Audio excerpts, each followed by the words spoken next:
कितनी यातनाएं, कितने कष्ट और कितनी इस दुनियादारी की, जो निकम्मे लोग हैं जिनका कोई ठिकाना नहीं, जिनका कोई ज्ञान नहीं उनके पास, और वो मन आई बात कुछ का कुछ जो बोल देते हैं, उन मूर्खों की बातों में थोड़े पड़ते हैं।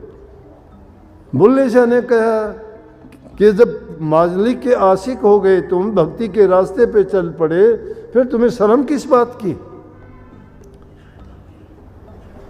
बुल्ले शाह बड़ा ऊंचा घराने का था, और अराई साहब जो उनके गुरु थे वो नीची जाति के थे।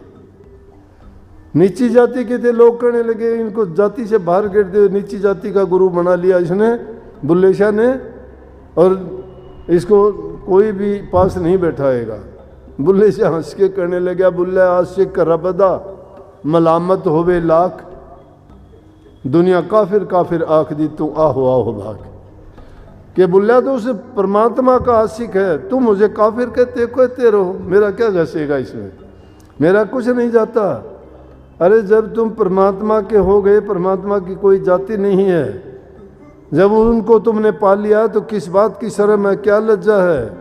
फिर एर गैर की बातों से तुम्हें क्या चिंता, क्या दुख है। एर गैर लोग कुछ भी बोल देगा, जिसका कोई ठिकाना नहीं है, जिसका कोई धर्म नहीं है, जिसके कोई मजहब नहीं है, वो क्या बोलेगा। कोई ज्ञानवान बोलता है तो आदमी को दुख होता है। जिस प्रकार से मंसूर को दुख हो गया था, मंसूर को दुख क्यों हुआ था, उसकी बहन ने फूल मारा था, उसी के कारण उसने रोना शुरू कर दिया। था भी क्या कि उनकी बहन थी मंसूरी, और वो अपने गुरु के पास जाती थी, उनके लिए भोजन लेके जाती थी।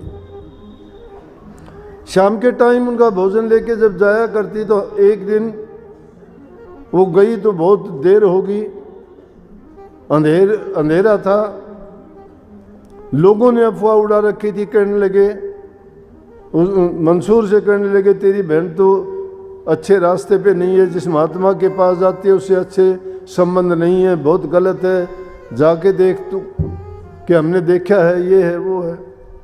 तो जब आदमी के दिमाग में कोई बात कोई डाल देगा, वो झूठी हो तो भी इंसान को भ्रम तो हो जाएगा, भ्रम हो जाएगा, क्योंकि जिस दुनिया में रहते हैं ये भ्रमों से भरी हुई है, भ्रमों से भरी हुई है, भ्रमों से भय है, भ्रमों से ही सारे के सारे आदमी को त्याग करता है।